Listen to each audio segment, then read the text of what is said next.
should think twice. Would you wanna be like you? How you gonna reply? Would you wanna be like you? Hi everyone, today I am back talking about some of my favorite and least favorite palettes from my eyeshadow palette collection. All of these palettes that I do have, I want to say I do like them a lot, but some of them I just find myself not using as much as the other ones that I'm going to mention for one reason or another, and I'll get into that as I kind of show you the palettes that I have. This is not all of the palettes that I have, so what I'm going to do is I'm going to do my 5 most loved, or ones that I feel like, because one of these in here is newer to my collection, or 2 of them actually, 3 of them. 3 of them are newer to my collection, and so I haven't really gotten a lot of play time with them, but just based off of what I have used of them, I know that they are going to be a huge hit in my collection.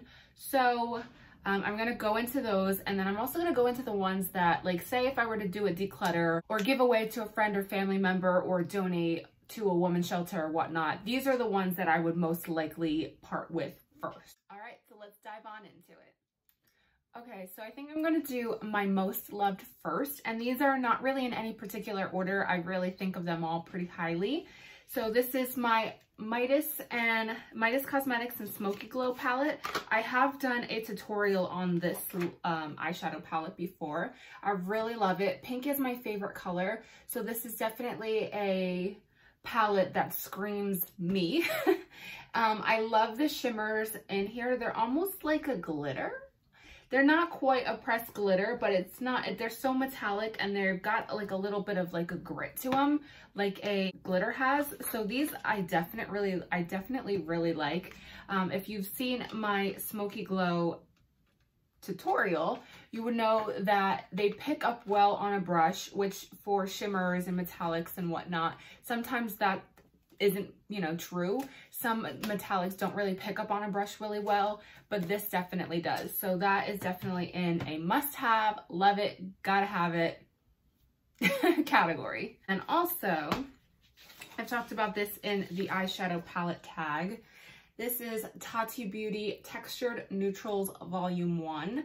I really love this palette. It's just a simple, easy, everyday, go-to glam kind of palette. I love the glitters in there. I'm not really like the biggest fan of glitters, whether they're loose glitters, pressed glitters, doesn't matter. I'm not a huge fan of glitter. It's just because it's so messy. I wear contact lenses, so that's always very... You gotta be careful when it comes to glitter around the eyes. All these cosmetic companies, for the most part, unless it is cosmetic grade glitter, they do say not to put any glitter by your eye. Mostly loose glitters, they tell you that, just because can get in your eye and, you know, scratch your cornea and just become a huge disaster. So they don't recommend that. But of course, everyone puts glitter on their eye. I mean, it's kind of like the unspoken thing that everyone does. So next I have my Jaclyn Hill, Morphe and Jaclyn Hill Volume 2 palette. This is also a really good, beautiful color story. Actually, it looks like really something similar to what I'm wearing on my eyes, but I did not wear this on my eyes today. But if you wanted to create this look, honestly, with this palette, you really could. I will list what I am wearing down below. I love these color story. It's like, if you want that perfect sunset eye kind of look, it's perfect for that for sure. And I like the formula. I know there has been some talk about Morphe no longer being vegan. I believe they're still cruelty free. If you're looking for a vegan formula, this might not be the one to go to, but if that's not something that really concerns you, I really do love it. It's not super crazy expensive. You can always get use a discount on it, which I do want to say that I am now part of Morphe's Glam Fam. So I do have a discount code coming up for you guys. I'm just waiting to get that in the mail so I can show you what my discount code is. You are free to use it as long as you want. I don't earn any money off of that. It's not an affiliate code. It's basically like a stepping stone to an affiliate code, kind of just like testing the waters, letting the brand know if I'm valuable or not, I guess, like one way to say it. So it is $5 off any product or purchase of $10 or more. So I will update you with that as soon as I get my code. But then also I do want to say, if I didn't have a code, or if I did have a code, honestly, that doesn't make any difference.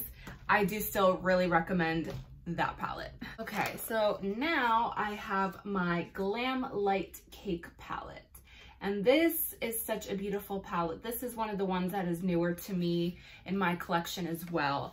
I love the packaging. I love how it has like the shape of a cake, and then you get like the little oven too that comes with it. I think that's so cute.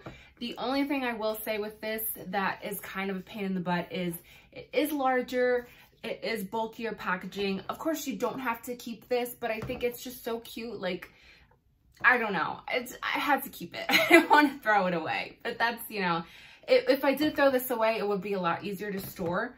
But that is kind of a pain in the butt. And that's kind of a running theme with pretty much all of Glamlight's products and palettes mostly, is that everything is kind of bulky and like cumbersome. So it is harder to store. I really like this palette. It's like that perfect rainbow palette.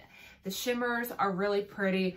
I do feel like these shimmers are a little more difficult to pick up on a brush. So you kind of do have to go in with your fingers or use like a setting spray, spray your brush, spray your finger, however your method of choice is. But that is something to consider. But when you are able to pack on those shimmers, they are very stunning. Definitely. They're so reflective. They're gorgeous. They definitely get the job done. And I like the color combination. You know, they did it right. And this is actually one of my favorites. This is, and I've talked about it in the eyeshadow palette tag. This is the Jeffree Star Cosmetics Jawbreaker Palette. It is out of stock. I have no idea when they're going to be restocking it. So it's not available right now, but this is one that I tend to dip into quite a lot. When I first got it, I was using it like a lot, like almost every single day. And then of course you get a new palette and then you really try to play with that. And then, you know, sooner or later, things kind of get left in the dust.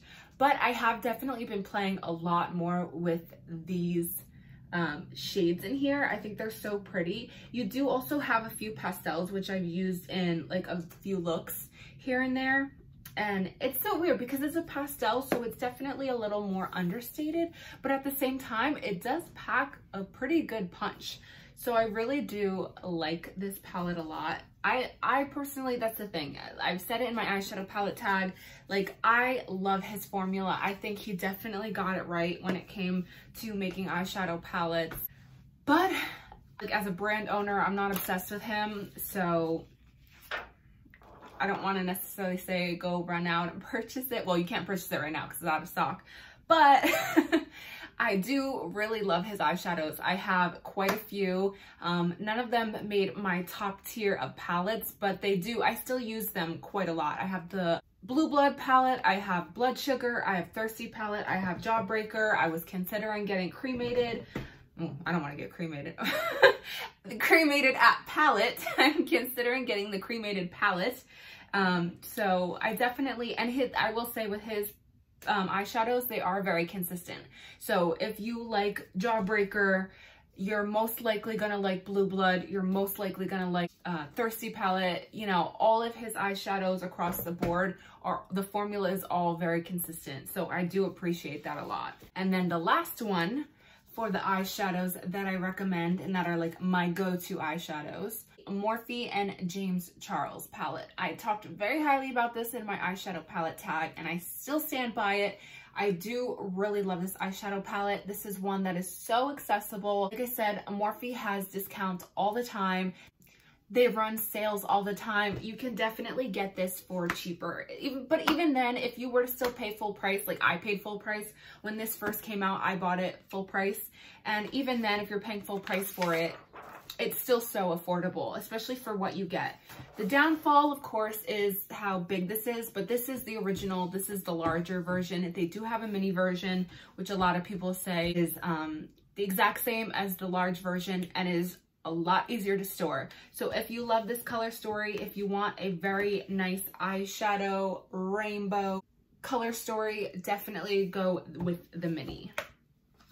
I have the larger one, so honestly, there is no need for me to get the mini. The only reason I would ever consider getting the mini is if I, for whatever reason, ran out of literally more than half of the eyeshadows in here, I would get the mini, because I do find myself dipping into this palette a lot. Even if I use it in conjunction with another palette, I do still find myself dipping into this palette, because if you see, there is a black and a white in here. The black right here and then the white over here, and they are very pigmented. I tend to use eyeshadow bases, so like if I'm doing a look that's very heavy with black, I tend to use a black eyeshadow base. If you want like a pop, or if I want my whites to appear brighter, then I go in with a white eyeshadow base. I use it a lot of times in my tutorial. I actually need to get a new one because it is starting to turn and my eyeshadows are not blending as easily as they used to. But that is just a little tip from me to you. If you want your whites or your vivid colors to pop more, use a white eyeshadow base. I definitely recommend it. It's like back in the day when it was like OG YouTube, when everyone would use the NYX Jumbo Pencil and Milk. That stark, opaque white eyeshadow base, and it definitely made colors pop more. Okay, so now I am going to be diving into the eyeshadows that I'm probably going to be donating these at some point. A lot of them I don't use quite often, so I'm going to try to clean and sanitize, see if I can donate them. If I can't donate them, I don't know. But let's start off with the Morphe Jaclyn Hill Vault collection. This I didn't buy when it was first released. I don't know if you remember, but Morphe sent out a bunch of influencers these palettes to test, do looks with, do reviews on before they even launched. And pretty much, I think honestly, like 99.9% of the reviews were horrible. So, you know, with that many people hating these palettes, they said, hold up, we need to do a major overhaul. They recalled all those palettes, or you could dispose of them if you want. They reformulated and they came back and they made it better, back and better than ever. Okay, so I didn't buy on that launch when everything was like reformulated and stuff like that. I didn't buy it. I was kind of like, oh, we'll see. I kind of want to see some reviews. I want to see people do looks on it. And it was 50-50. Like some people were getting good ones and some people were getting bad ones. And then it was 50-50. So I'm like, you know what? If I don't like it, I can return it. I live relatively close to a Morphe store. So I ended up going to the Morphe store. That way I don't have to do any return, you know, through the mail or whatever. And I ended up getting them. And mine aren't horrible, but I will say they definitely are trickier to deal with than a typical eyeshadow. And that is something I would definitely say is a complaint for a lot of people and myself with Morphe Cosmetics or Morphe brushes, is that if you get a Jaclyn Hill palette or a Jaclyn Hill Vault, and then you get a James Charles palette, the formula is not the same. And I understand, especially when it comes to creators and influencers, they want to have like their own, like Jaclyn Hill always says how this is her eyeshadow formula. And then James Charles says this is his eyeshadow formula. Okay, cool. But like say you fall in love with the James Charles palette, but you love the colors of the Jaclyn Hill Vault, you want to have that same formula. But it's not necessarily that way. Or even my, you know, Jaclyn Hill Volume 2 palette, oh, you can't even see it in the writing. My Jaclyn Hill Volume 2 palette is so different from the Vault collection. Like, I don't like how there's so much inconsistency with formulas. I don't know, a lot of people said that was a part of like when they were private labeled. I don't know if they're still trying to like get their things together. I don't know what they're doing over there. So some things are hit and misses, and honestly, this was a miss to me. I feel like some were worse than others. Like, let's see. One wasn't super bad, but I mean, it's, you know, a warm neutral palette with some like, you know, orangey tones in there. So for the most part, it's not, you have to be doing the most to mess that up. And then this one a lot of people had trouble with. This is the, what the heck? Oh, Dark Magic. I was like, I know there's a name on here somewhere. This is the Dark Magic palette from the Vault. I think I have used it once or twice, but these eyeshadows look pretty much untouched. And this one I remember because when I used them, I was like, I can't be the only one having problems, right? So I watched some reviews. This one I had used quite a lot. This one's okay, but there's still some inconsistencies even with this palette right here. So I don't know. And then greens. Greens can sometimes be difficult to work with, especially when you have like these dark, you know, olivey hunter green kind of colors. It can be a little tricky to work with and to formulate. So I understand that, but it's just, they're not speaking to me, honestly. And I haven't used them a crazy amount. So for me to be keeping them around, I mean, it's just taking up space. I would probably try to see if I can donate this. I don't know what the rules and guidelines are because this was kind of a while ago when I bought this. So, I mean, they say that like eyeshadow palettes don't really expire. Companies put an expiration date on it, or like they give it a shelf life basically. But for the most part, like powder products don't necessarily expire. So you can keep them around a lot longer than you can like a liquid or cream product. You know, those you definitely have to follow. Like when you open it, if you got 36 months, you got 36 months. And then next I have the BH Cosmetics and Sylvia Ghani palette. This one, when I first got it, I was using it quite a lot, but I was really only using like the neutral, you know, brown shades. There's this one color that's really pretty. It's like a mustard yellow kind of color. I love that a lot. I was using that quite a lot. I got even a little bit of a dent in there. But I can do without it, honestly. And these highlighters, because there's two highlighters, I don't know if you can see, but this one broke. So it's not that I used it a lot. It literally just broke. I think I dropped it one day and then it shattered. So it's not even like I was using it that much. But I will say with these highlighters, especially this one right here, the one that broke, Opal, it is so like chunky. I don't know. And I have texture to my skin. I'm a normal average human being. I have lines, I have texture. And a chunky highlight on textured skin, no, boo-boo. We ain't doing that. It looks horrible. And then I have another Morphe palette. I have more Morphe yeses than nos I have in my collection. But this is one, I like this one, but it's the color story that when I first saw it, I was like, what the heck is this? And then I ended up buying it because I do like these greens. I mostly bought it for the greens, I will say. And I really like the greens, but I have other greens now in my collection that I just love more. So to keep this around is kind of pointless. So it's definitely like, if you love this color story, it's good. I definitely say go for it, but I can do without. I have things that are better in my collection. And then I got a sister duo. So I have Kylie Cosmetics Sipping Pretty palette. I do really like this one. I almost kind of pains me to put this one in here because I really do kind of like it, but I don't find myself reaching for it like at all anymore.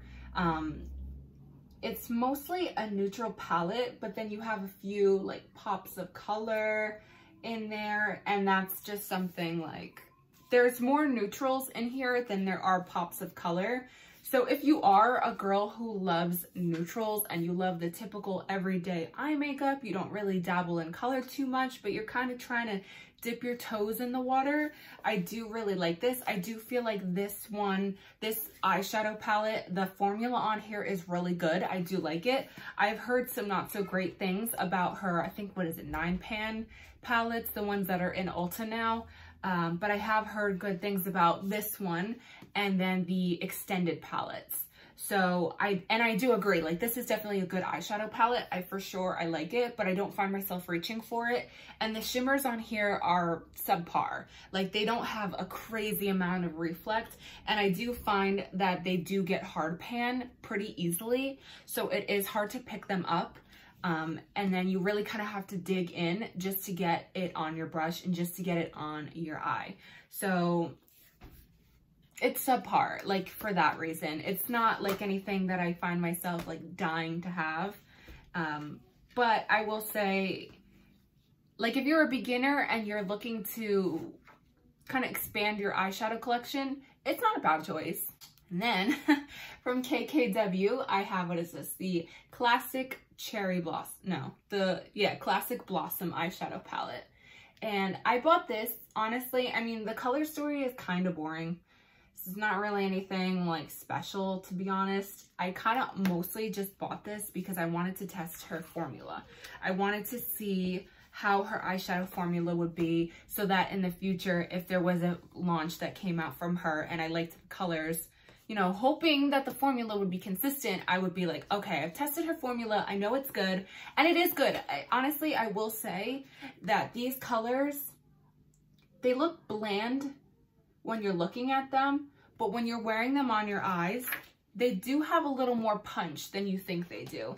Because I remember and I got this at Ulta. I didn't even get it on her website just in case I wanted to return it. I knew I could return it. I kind of have a little method to my madness. I tested it in the store. I looked at it and I was like, okay, this is the one that I guess is different enough for me to purchase from the selection they had at Ulta. And then I swatched a few and I was like, okay, this is a little bit better than I thought it was. And then I wore it on the eyes and I was like, okay, this is not horrible. I'm not going to return it. So I've kept it, but I don't use it that often. Like I said, the color story is not like super crazy and intriguing. But also, let's be honest, Kim Kardashian is not super like crazy and intriguing with her makeup. All right, guys. So thank you so much for watching. Let me know your favorites and your least favorites in your collection. Have you tried any of the ones that I mentioned? Do you feel the same way? Is sometimes the hype that gets us into buying these palettes, or is it just our own individual want and need for these palettes? So let me know, and don't forget to like, comment, and subscribe for this video for more content just like this. We'll see you in my next video. Thanks, guys. Bye. Think twice, would you wanna be like you?